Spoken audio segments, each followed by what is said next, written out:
Good afternoon. May dumating kami na mga happy, lucky cat.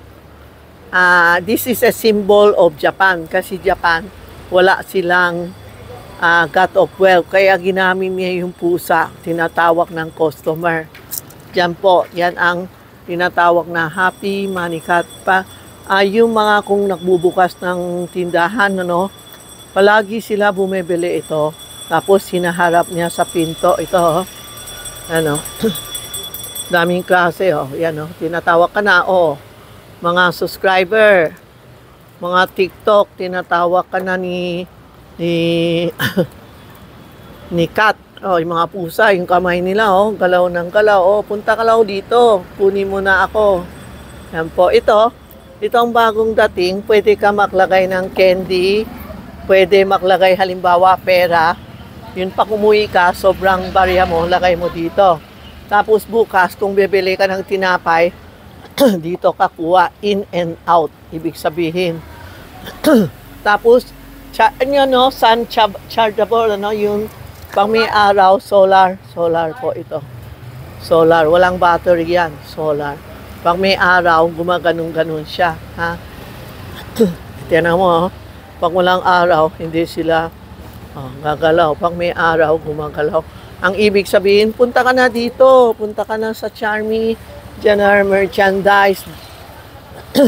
Sama mo ako umuwi. Lalagay sa tindahan. Yan, ang ganda. Tapos we have angpaw also. Mga small, medium, large na angpaw. We have, meron kami incense. Ang incense ko is sandalwood incense. Yun, usok. Yun usok. Walang usok yan, maganda sa katawan. Tapos meron kami sampagita.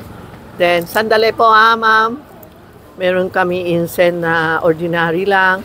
Ito po, yan. And ang mga may dumating na ako customer. Yan mga angpaw, may mga maliliit na angpaw. Sandali ma'am, Okay.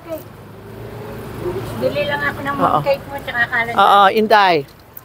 May bibili na mooncake. Ang mga kalendar ko, may mga angpaw ako maliliit, yung lalagay ng 20 pesos. Magkano lagay natin dyan? 20 na maliliit coins. Yung gold at saka ano? Yung silver and gold. Tapos meron angpaw din kami.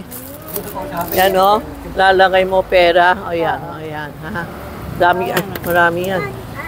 Tapos dumating na mga kalendar ko, Punta na lang kayo dito, May customer na ako.